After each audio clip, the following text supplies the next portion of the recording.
Hi there, this is David, and welcome to my first impressions of Frontier Hunter, Erza's Wheel of Fortune, to be released on Early Access December 15th on Steam. As this is an Early Access game, all the footage that you see here is straight from the beta, and I am sure some things will change, such as typos and whatnot. And this is actually part of a much larger series, so you might recognize some characters and gameplay from games like Tower Hunter Erza's Trial.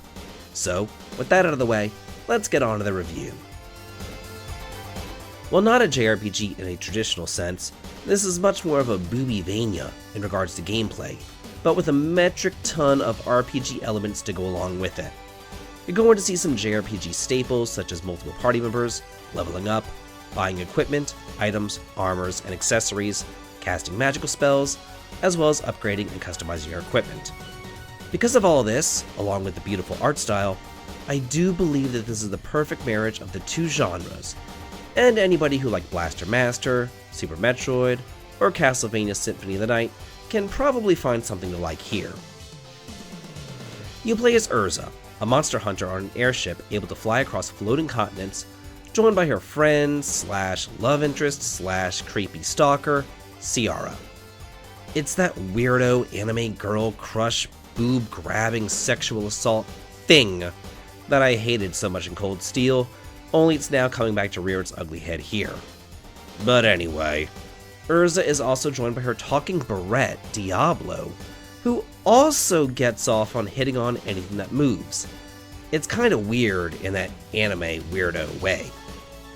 The other characters are serviceable, and many of the NPCs actually gave me a Tail Concerto vibe, with the animalistic characters, as well as soaring through the sky on an airship. Only passing through a lightning storm barrier, that airship crash lands into a savage frontier, where she's forced to search for parts to rebuild the downed ship and make it back to civilization. The story starts off slow, like really slow. The first half hour or so, I was like, where's the game? But once the ship crashed, I was thrown into that gameplay straight away, so I really can't complain too much. Interestingly, there are space shooter sections whenever you're piloting the ship, and you have these asteroids coming towards you, which reminded me a lot of Star Fox, and at first I was really wary of this, thinking that I wouldn't be able to do it, but I got through it, and let me tell you, if I can do it, anybody can do it. There is no English voice acting. It's Japanese only, which is fine, I guess, during the cutscenes. But when you're out and about on the field and your characters are chatting amongst one another and blabbing back and forth, while you're also trying to explore and fight monsters, it's pretty much impossible to also stop and read what they're saying. So I ignored all of the party chat, because it was either that or stop the game every 5 minutes just to read what they were going on about.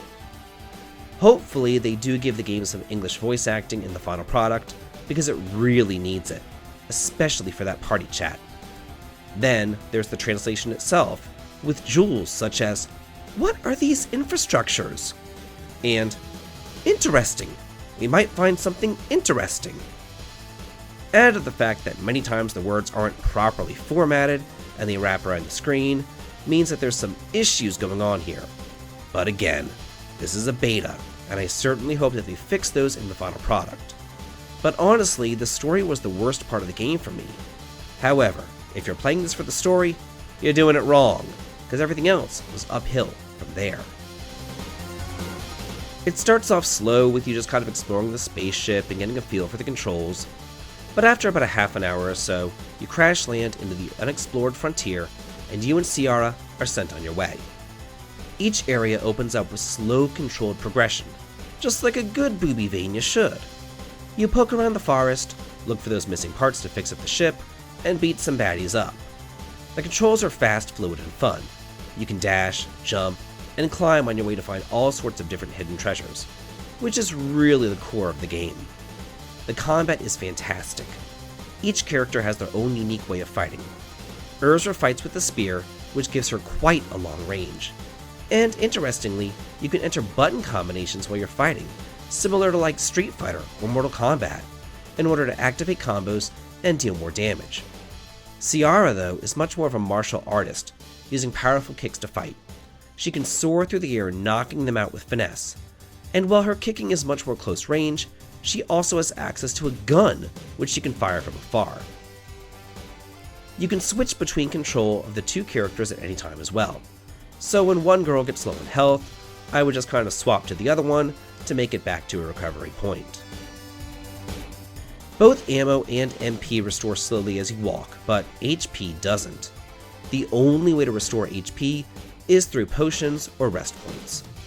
As you explore, you'll find recipes, which will unlock more weapons to purchase in the shop, and as you fight more and more enemies, they're going to be dropping cores, which you can attach to your weapons to boost their power and abilities. Very similar to the way that Arcrise Fantasia did it. I love the system there, and it's similar but simpler here. Essentially, each weapon has slots, and you need to fit the cores into the weapon's open slots. I found the difficulty to be pretty much just right, though if I had to say, I would say that it's a bit on the harder side, especially whenever it came to the bosses. The bosses have multiple health bars, as well as a break gauge, and once you break down the gauge, they'll be stunned momentarily, and you can get some hits in before they turn around and return that punishment on back to you. The map does seem to be absolutely huge, and you can check it, as well as any pertinent locations, just by hitting the select button. You can also see where your home base is, save points, teleport areas, or even any walls obstructing your progress. During my time with the game, I was able to burn down plant walls with fire magic, and then open up some sealed doors with green keys. It seemed to me that just whenever I was fully done exploring an area, I'd find that new door that I just had to go into to unlock the next area, and then I would be able to move just a little tiny bit further along in the game. Now, while Boobievanias aren't normally something that tickles my fancy, I did have a good time with this one. So that's it for my review and first impressions of Frontier Hunter, Erza's Reel of Fortune. If you like this video and want to hear on the channel, please consider supporting me over on Patreon for exclusive videos and early access to my content, heading on over to Twitch for some streaming fun, or coming on over to my Discord to chat and hang out. The links to them all can be found in the video description. This has been David. If you like this, please like, comment, and subscribe, and have a good day.